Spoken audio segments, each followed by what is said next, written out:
갈라디아서 1장 11절부터 24절까지 말씀.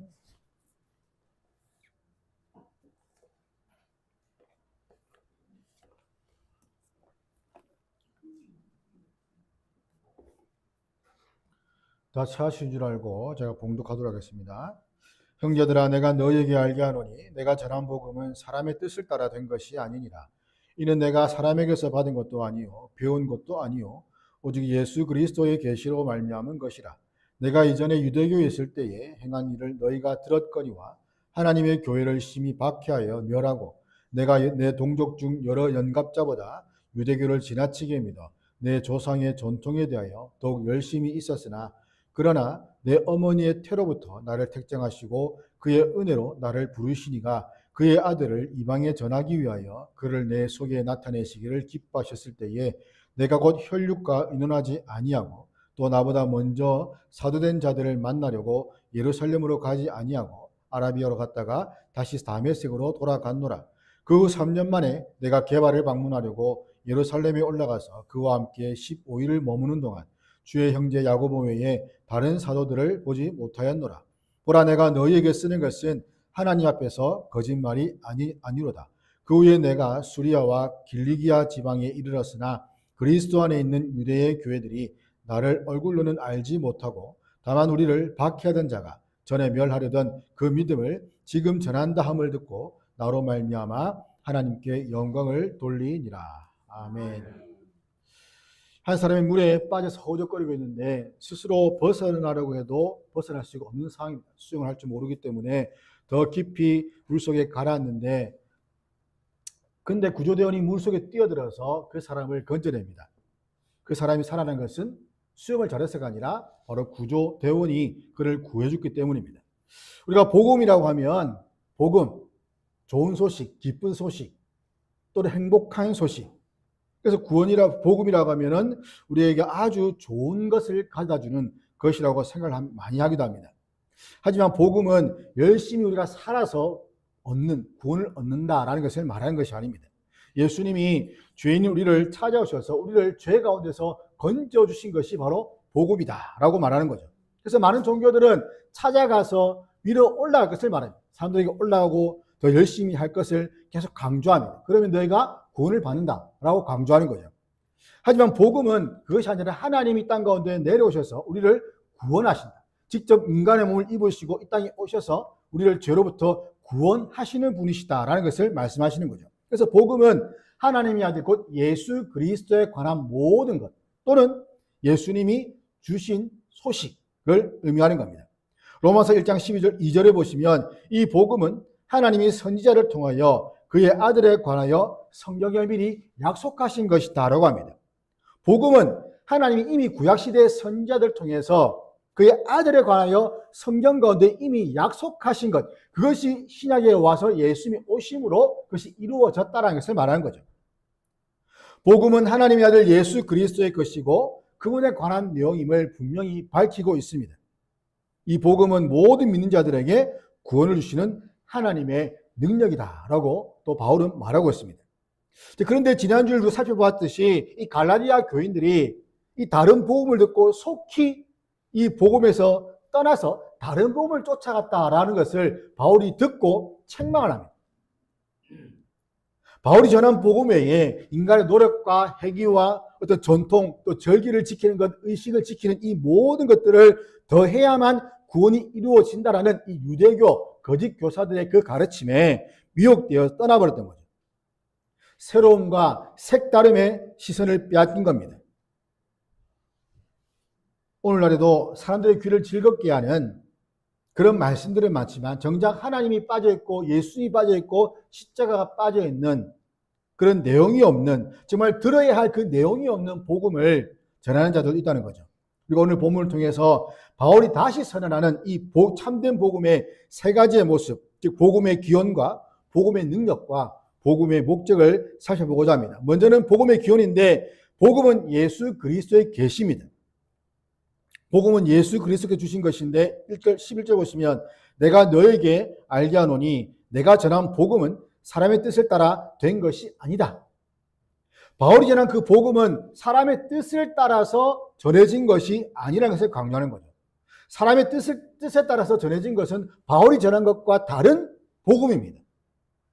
바울의 복음은 전통을 통해서 그에게 전해진 신념이나 어떤 교리체계, 어떤 선조들부터 받은 그런 가르침, 교훈, 이런 것들이 아니라는 것이죠. 유대주의자들이 강조하던 율법과 이러한 의식들은 사람들로부터 난 것들입니다.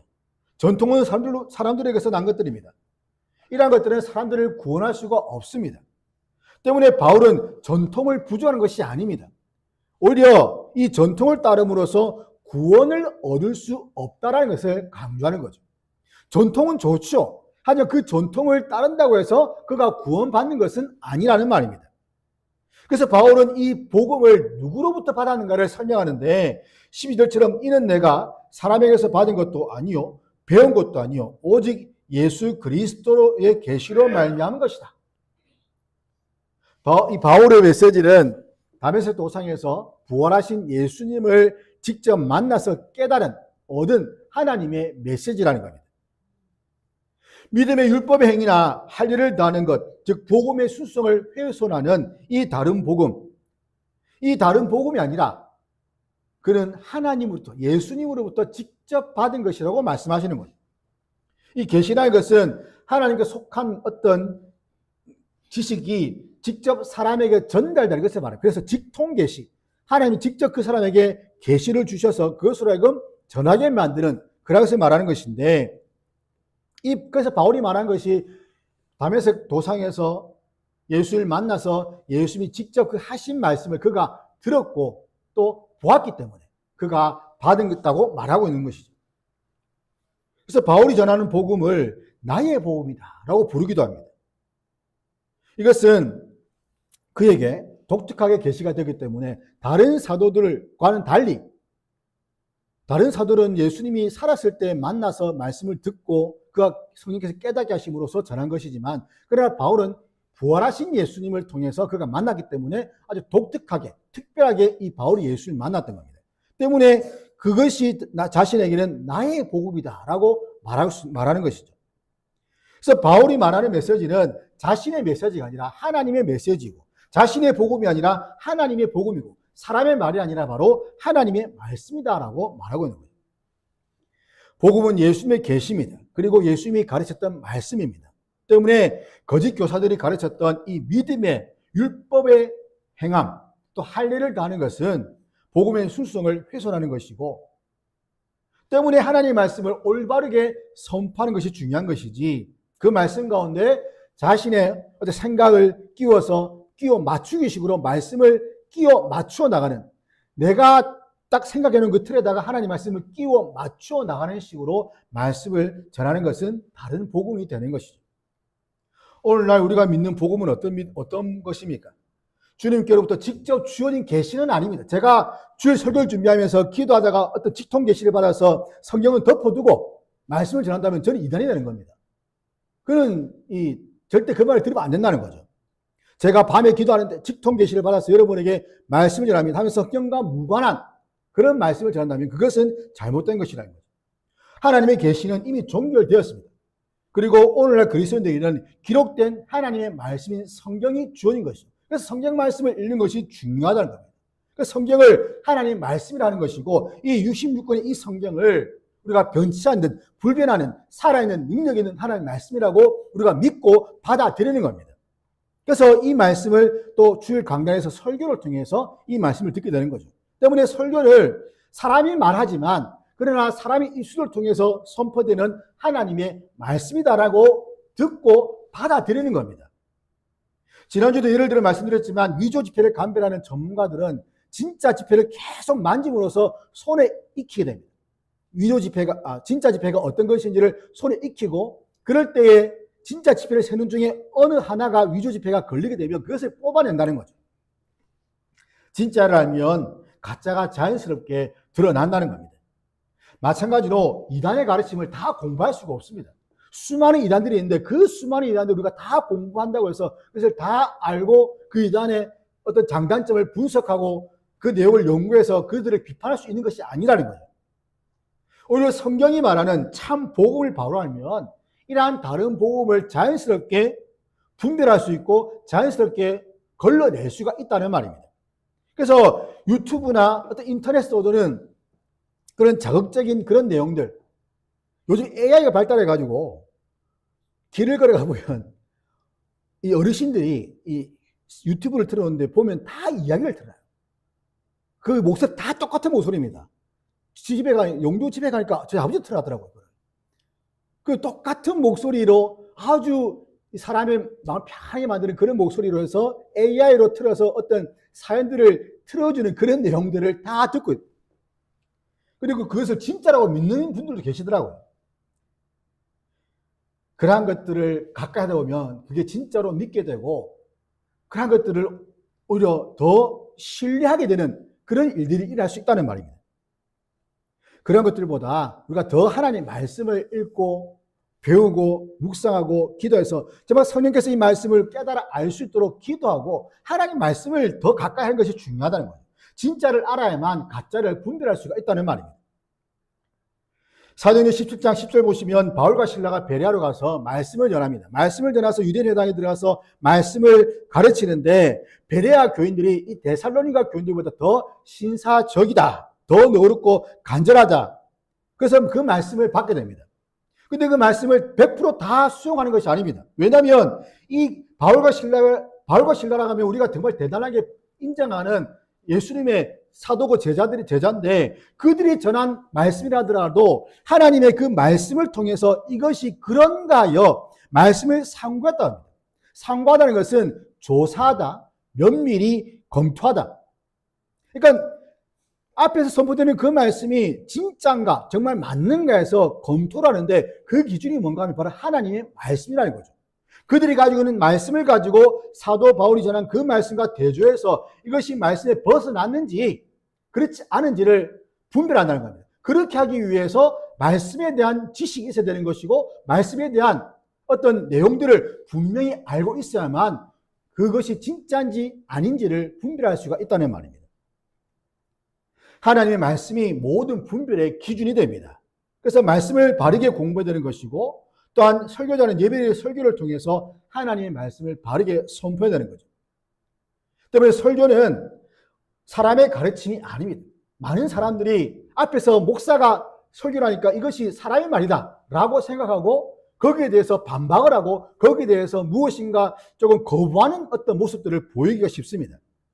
그러나 성경이 하나님 말씀이고 앞에서 선포되는 말씀이 하나님의 말씀임을 믿는다면 그것을 받아들이게 되고 혹여 내가 가지고 있는 것에 대해서 조금 다른 부분이 있다면 그것을 성경을 통해서 연구를 하고 보고 그것이 와서 설교자에게 함께 대화를 해서 그것을 함께 풀어나갈 수 있는 해결해 나갈 수 있는 그런 과정이 필요하다는 거죠. 근데 그렇지 않은 것이 이건 아니구나 그래서 다른 데 가서 말씀을 배운다든지 말씀을 듣고 와서 그쪽에는 이렇게 얘기하던데 왜 다릅니까? 라고 해서 분란을 일으킨 것은 결코 교회에 유익이 되지 않는다는 겁니다. 성경 읽지 않거나 설교를 바르게 하지 않으면 그리고 말씀을 집중해 듣지 않는다면 결국 신앙의 성장은 없다는 거죠. 믿음은 말씀으로 해서 성장하고 성숙합니다. 하지만 세상 속에 살다 보면 말씀보다는 다른 것들을 더 많이 듣기 때문에 그 많은 것들이 오히려 말씀에 영향을 주어서 말씀이 희석되어 버린다는 거죠. 하지만 정말 참된 그리스도인이라면 하나님 말씀을 배우고 그 말씀대로 사는 가운데 말씀의 능력을 경험한다는 겁니다. 그리고 이단의 거짓 가르침에 넘어가지 않기 위해서 평소에 말씀을 잘 읽고 배우면서 또한 더불어 교리를 함께 배우는 것도 중요한 것이죠. 우리에게 주신 하나님 말씀을 귀하게 여겨야 됩니다. 그리고 우리의 믿음의 성장을 위해서 기도해야 됩니다. 삶에서 열매 맺는 것은 말씀과 기도로 가능하기 때문입니다. 그래 우리의 신앙을 형성하고 또 터가 되는 이 진리의 말씀을 날마다 읽고 묵상하여서 이러한 예수 주신 이 말씀, 이 계시의 복음이 우리의 삶을 더욱더 발전시키고 우리의 믿음을 성장시키고 더 나아가서 정말 예수 그리스도를 닮아가는 그런 은혜가 있기를 주의 이름으로 축원합니다. 두 번째는 복음의 능력인데 복음의 능력이 뭐냐? 바로 인간의 구원입니다. 인간을 구원하여 변화시키는 것입니다. 도무지 바뀔 것 같지 않은 자라도 하나님의 그 말씀의 능력으로는 변화가 된다는 거죠. 어떤 사람의 가르침, 어떤 이 대단한 스승이라고 불리는 자들의 가르침, 교훈들, 이런 것들을 들으면 그렇구나라고 마음에 들고 살려고 하지만 그러나 그것이 오래 가지 못한다는 거예요. 왜냐하면 그 의지가 약하기 때문이죠. 그래서 요즘 보시면 무슨 쇼 해가지고 사람 이름을 걸고 무슨 쇼를 해가지고 굉장히 어떤 그런 어떤 프로그램이 많더라고요. 보면은 뭐 재미있게 하고 또 어떤 뭐 감동을 주기도 하지만 그 자리에서 듣고 감동을 받았다고 해서 그 사람의 삶이 현장에서 돌아가서 변하느냐, 그렇지 않다는 겁니다. 순간의 변화, 짧은 변화는 있을지 모르겠지만 그것을 지속하기는 굉장히 어렵다는 거죠. 왜냐하면 그 말을 듣고 그래 나도 해봐야지, 내 힘으로 하려고 하기 때문입니다. 그러나 성경은 그렇지 않다는 거죠. 성경은 말씀이 우리 안에 들어옴으로써 성령께서 그 말씀을 가지고 역사하심으로써 그것을 변화시키시고 그 변화된 그 심령이 계속해서 이어질 수 있도록 성령께서 계속해서 역사에 나가신다는 거예요. 그리고 말씀 앞에 계속 나가게 하고 기도하게 만들고 꿇어서 정말 자신이 아무것도 아닌 존재임을 깨닫게 하는 그런 은혜가 주어지기 때문에 하나님 말씀을 통해서는 변화되고 그 변화가 이어져 나간다. 물론 때로는 그 가운데 우리가 넘어지기도 하고 또 더 이상 이 마음에 회의감이 들기도 하고 하지만 그것을 넘기고 그런 고비를 넘기고 그런 단계를 지날 때에 한층 더 성숙하고 성장하는 신앙인이 된다는 것이죠.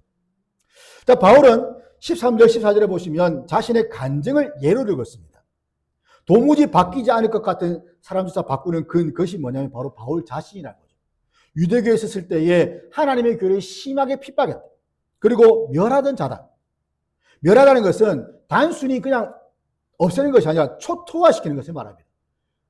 거기에는 어떤 예를 들어 이 건물이 있다면 이 건물을 그냥 건물 자체만 없애는 것이 아니라 그 건물이 있는 흔적조차도 없애버리는 거예요. 그래서 어떤 것을 완전히 멸절시켜버리는 가장 적대적인 행위라는 거죠. 아예 말살시켜서 그 시조차 남기지 않는 것. 그리고 바울은 바리새인 중에 바리새인이었고 심지어 자신보다 영각자, 나이가 많은 자기보다 더 지나치게 유대교를 믿었다. 그러니까 얼마나 그 열심히 대단했겠습니까?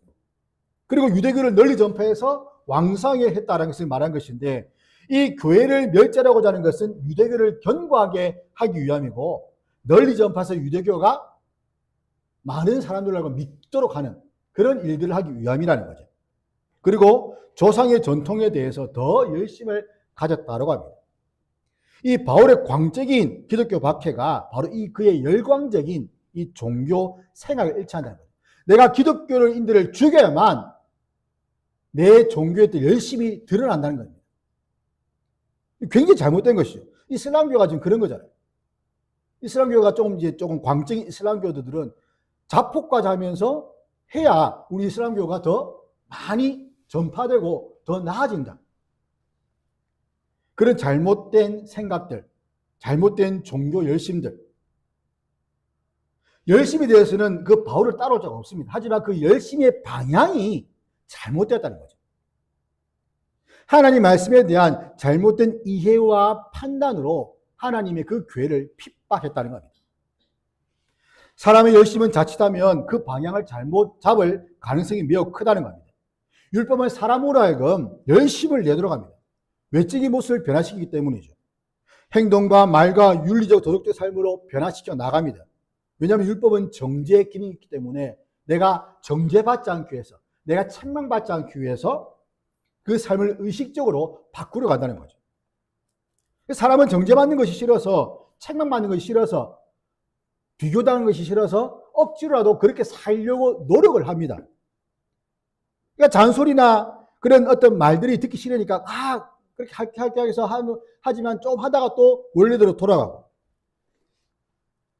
율법은 사람을 변화시키기보다는 제한하고 통잡으로서 더 위선적이고 가식적인 사람으로 만든다는 거죠. 어떤 훈련이나 교육을 많이 받는다고 해서 믿음이 건강하고 성장을 할 수 있는가? 성경을 많이 안다고 해서 신앙서적을 수천 권, 수만 권 읽었다고 해서 신앙심이 깊은 것일까? 종교적 성취가 순수한 영적 성장의 정확한 척도는 아니라는 겁니다. 기독교적인 환경에서 태어나서 장성한 사람, 기독교적인 삶을 의지적으로 살 수는 있습니다. 하지만 기독교인으로 사는 것과 기독교적인 삶을 사는 것은 분명히 다르다는 거죠. 그리스도에 대한 순종이나 구원에 대한 감사 때문이 아니라 그렇게 살도록 요구받기 때문에 사는 겁니다. 나는 마음에는 전혀 예수님에 대한 믿음도 없고, 그런데 그렇게 살아왔고 또 그렇게 살기를 요구받기 때문에 억지로라도 그렇게 살아나가는 거죠. 그러면서 교회를 벗어나면 자유를 누리는 기쁨이다. 세상이 자신의 고향과 같고 무엇을 하더라도 눈치 보지 않고 하게 되는, 주일날 하루 꼼짝없이 억눌렸다가 다시 풀어지는 그러한 삶이 반복된다면 그것이 올바른 신앙생활이고 그리스도인이라고 부를 수가 있을까요?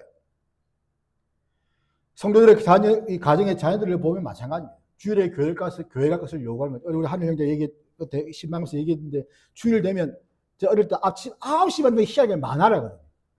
은하철도 999 옛날에 뭐 봤던 그런 만화를 하면, 그러니까 그것이 9시 되면 되는 것도 아니고 꼭 8시 반부터 시작합니다. 그러니까 9시에 예배인데, 주일학교 예배인데 밥 먹고 이제 나갈 시간쯤에 이제 만화를 틀어주는 거죠. 그러면 그 만화를 조금 보다가 가야 되는데 하면서 막 눈길은 TV를 가 있고 몸은 이제 나가야 되고 엄마 아빠는 가라고 막 난리를 하고 이러니까 이제 가는 겁니다.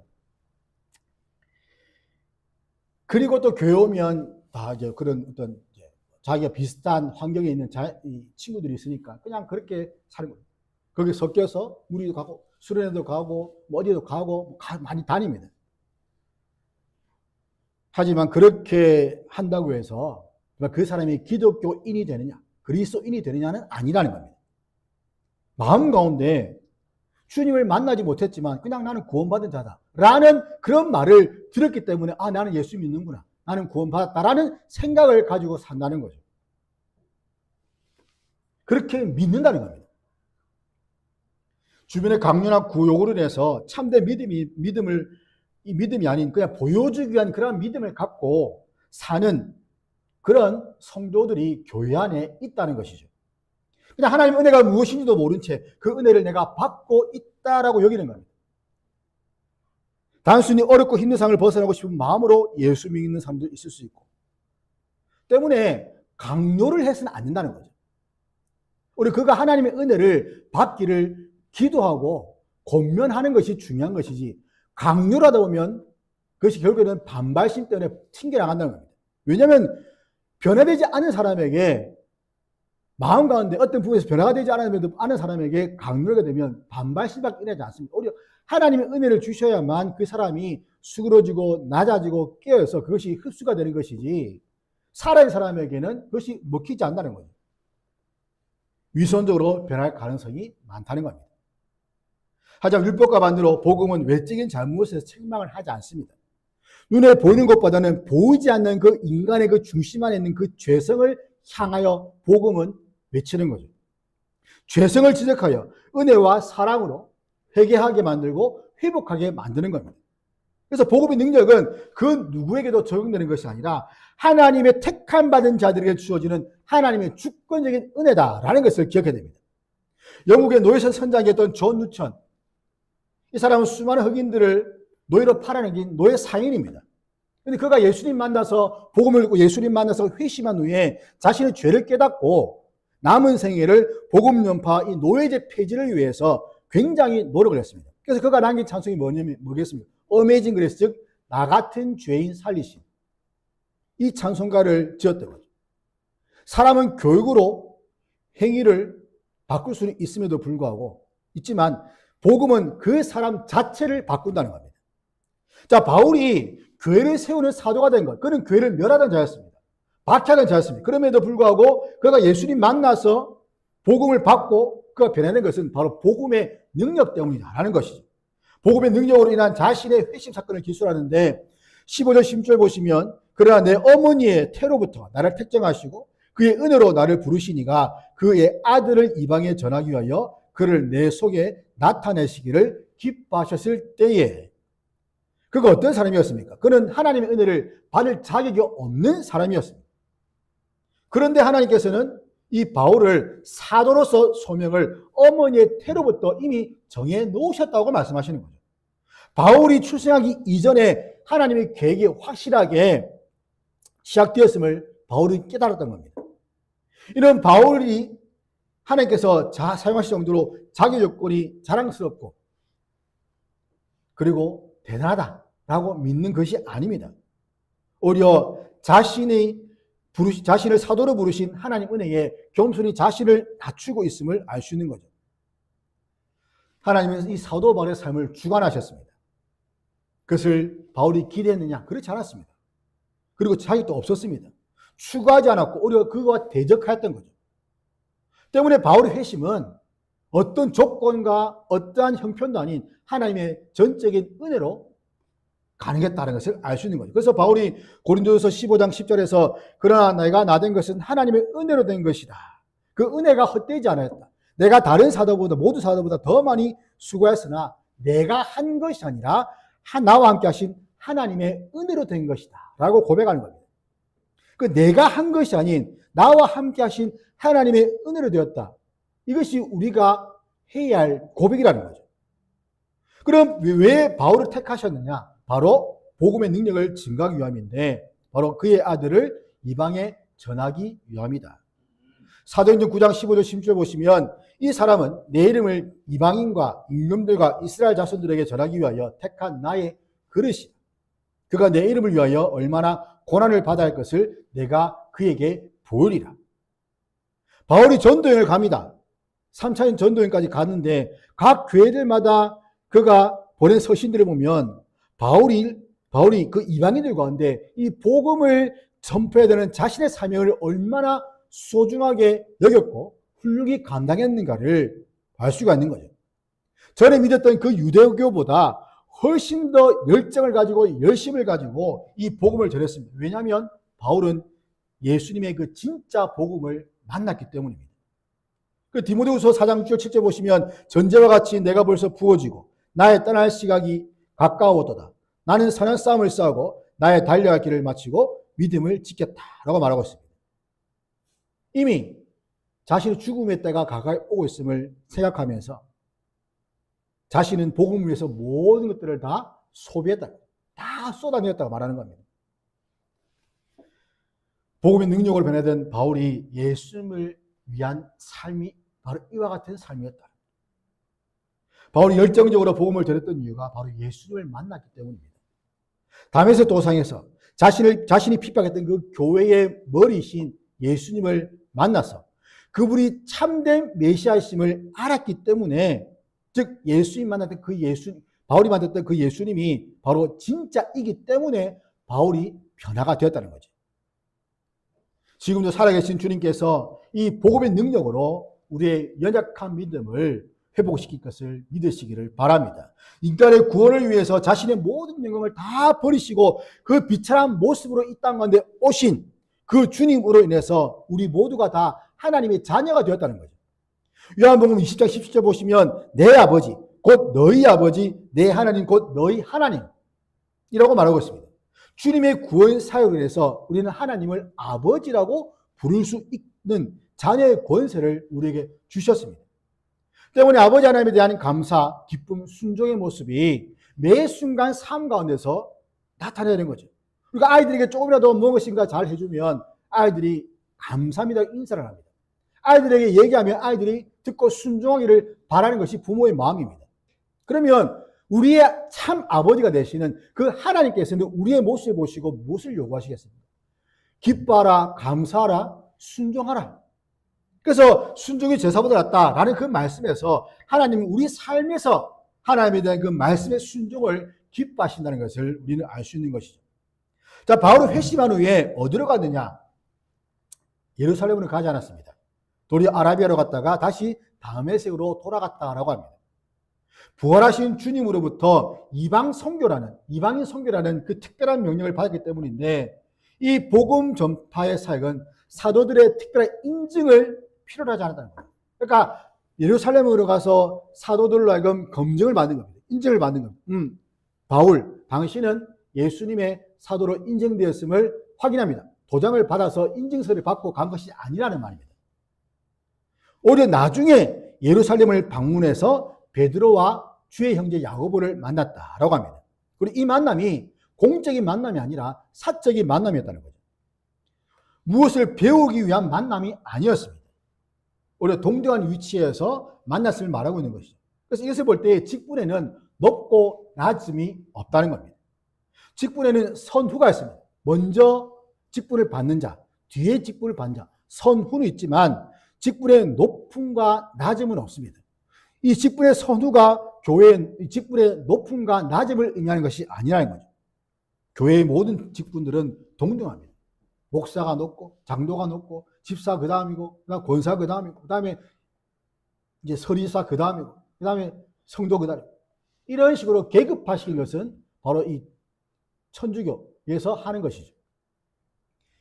계급화가 아닌 그냥 그 일을 위해서, 그 직무를 위해서 직분을 맡기는 겁니다. 그리고 그 직분이 다 되면 감당할 수 없으면 직분을 내려놓고 이제 물러나는 것이죠. 이것이 잘 되어야만 교회가 서로가 좀 이렇게 활력 있게 되는데, 그 직분을 한번 딱 받았으면 그냥 끝까지 그 직분대로 가게 된, 그러면 결국에는 곪게 되고, 그러면 결국에는 교회가 썩는 냄새가 날 수밖에 없다는 거죠. 직분은 사람이 만든 것이 아니라 하나님께서 만드신 겁니다. 그래서 직분은 계급이나 어떤 직급이 아니라는 것. 직분을 통해서 교회가 바르게 세워지고 영혼 구원의 사명을 감당하기 위해서 직분이 주어진다는 것이죠. 그래서 그리스도의 복음의 능력으로 교회는 이 구원을 위해서 부단히 노력을 해야 됩니다. 모든 것을 주님의 구원 사역에 맞춰야 되는 것이고, 복음의 내용이 되시는 예수 그리스도를 위한 사역이 되고 그분을 높이는 사역이 되어야 된다는 거죠. 우리 자신의 힘을 빼고 오직 복음의 능력만을 의지하면서 주님의 그 구원 사역과 그리고 하나님 나라의 회복과 교회를 바르게 세우는 데 힘써야 됩니다. 그래서 오직 인간의 구원을 위해서 자신의 아들까지 아끼지 않으신 하나님의 그 사랑에 우리가 감사하고 기뻐하면서 이 복음의 능력으로 변화되어서 하나님의 교회와 나라와 그리고 많은 이들에게 그리스도의 복음을 담대하게 증거할 수 있는 저와 여러분 되기를 주의 이름으로 축원합니다. 세 번째는 복음의 목적인데 하나님의 영광입니다. 인간을 구원하시는 복음의 목적이 무엇인가? 바로 바울이 오랜 기간 동안 수리아와 길리기아 지방에서 시간을 보냈다고 하는데, 그래서 유대에 있는 교회들이 알고 있는 것은 그저 이 바울이 누구냐? 그냥 그리스도인들을 혹독하게 핍박하고 박해하던 그 바울. 근데 그가 변화되어서 이제는 그가 박해했던 그 도를 이제 그가 전하는 자가 되었다. 그 정도만 안다는 거죠.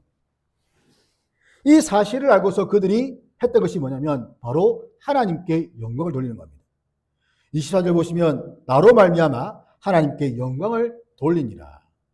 바울의 변화는 그를 보거나 그에 대한 소문을 들은 그 성도들의 기쁨이 되었고, 그리고 이 열렬한 기독교 박해자가 이제는 그리스도로 변화가 되었고 그리스도의 복음을 전하는 열렬한 증인이 되었다. 이것이 하나님을 찬양하는 이유였다는 거죠. 우리가 김익두 목사님, 우리 초대 한국 초대교회 김익두 목사님이 전직이 깡패였습니다. 우리가 알다시피 깡패였고, 그분은 회개의 중요성을 가장 중요하게 여겼던 부흥사였는데 자신이 먼저 깊은 회개를 경험한 사람이었습니다.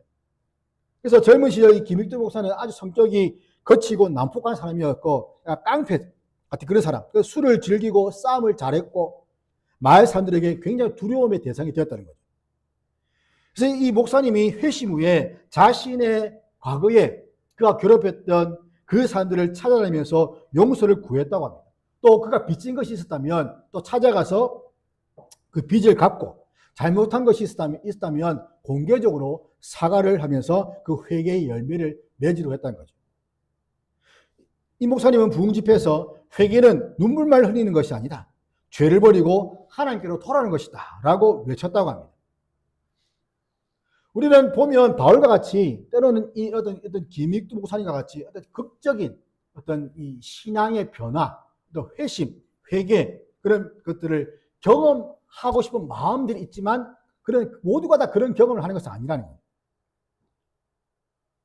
그럼에도 불구하고 우리가 예수 믿게 되었고 또 믿은 후에 변화된 새 사람이 되었다는 것은 분명한 사실입니다. 왜냐하면 예수 믿고 신분이 변화됐고 이제는 새 사람으로 살아갈 수 있는 힘과 은혜와 능력을 하나님이 부어주시기 때문에 그렇게 순종하며 살면 된다는 거죠. 하지만 그럼에도 불구하고 우리 마음 가운데 죄성 때문에 그렇게 살려고 방향을 이미 정해놨고 그 방향을 향해 나가는데 그 가는 과정 가운데 굉장한 싸움이 일어난다는 겁니다. 그게 성화라는 거죠. 계속 싸우는 거죠. 돌아가자. 안 된다. 돌아가자. 안 된다. 계속 싸우는 겁니다. 마치 광야 생활을 이스라엘 백성들이 40년 동안 하면서 애굽으로 돌아가자. 왜 이러느냐 하며 불평과 원망을 했던 것처럼 그런 과정이 계속해서 일어난다는 거예요. 그럼에도 불구하고 하나님이 정해주신 그 길을 계속 갈 수 있도록 인도해 나가신 그 성도의 경륜이라는 거예요. 이러한 우리의 삶을, 변화된 삶을 통해서 세상 사람들은 하나님을 보게 되는 겁니다. 우리를 볼 때에 하나님 변화시키셨음을 전혀 느끼지 못한다면 우리가 정말 그리스도인답게 살고 있지 못하다는 증거라는 거죠. 그래서 바울은 여러 교회에 보낸 서신들에 보면 그리스도인으로서 어떻게 살아야 할지를 계속 지속적으로 가르치고 고민하고 있다는 겁니다. 교회 형편과 상황에 맞도록 그들을 말씀으로 지도하고 있고 우리의 모든 삶의 방식과 형편과 상황은 서로 다르다는 거죠. 각자에게 주어진 은혜가 있습니다.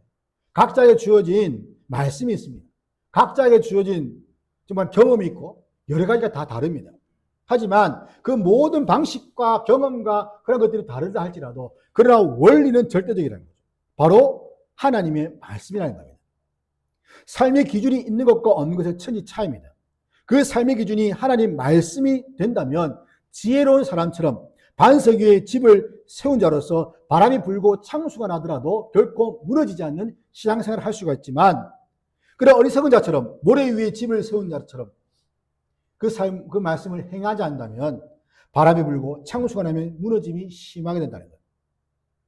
하나님 말씀을 듣고 행하는 자, 그 믿음이 반석 위에 세운 집과 같다.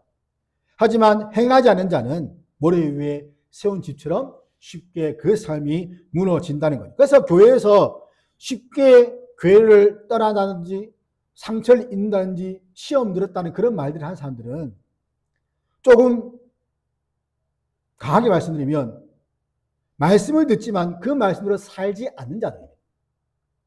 그러니까 넘어지는 거죠. 무너지는 겁니다.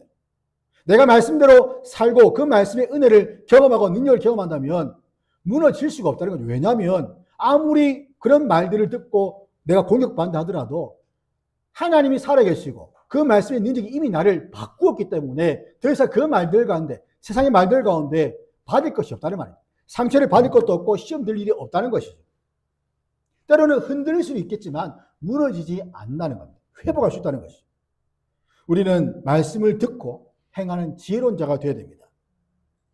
하나님은 지혜로운 자와 어리석은 자 모두를 통해서 영광을 취하시는데 지혜로운 자는 말씀의 능력을 경험함으로써 하나님께 영광을 돌리고 어리석은 자는 말씀에 불순종함으로써 하나님의 말씀이 옳다라는 것을 깨닫고 결국 하나님께 영광을 돌리기 때문이죠.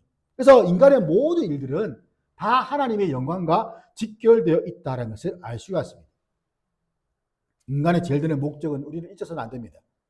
하나님을 영화롭게 하는 겁니다. 제일 된다는 것은 최우선으로 우리가 추구해야 될 것들, 최우선으로 가장 최고 위에 있는 그것을 우리가 향해 나아가는 것. 먼저 그의 나라와 그의 의를 구하라는 주님의 말씀과 일맥상통하는 거죠.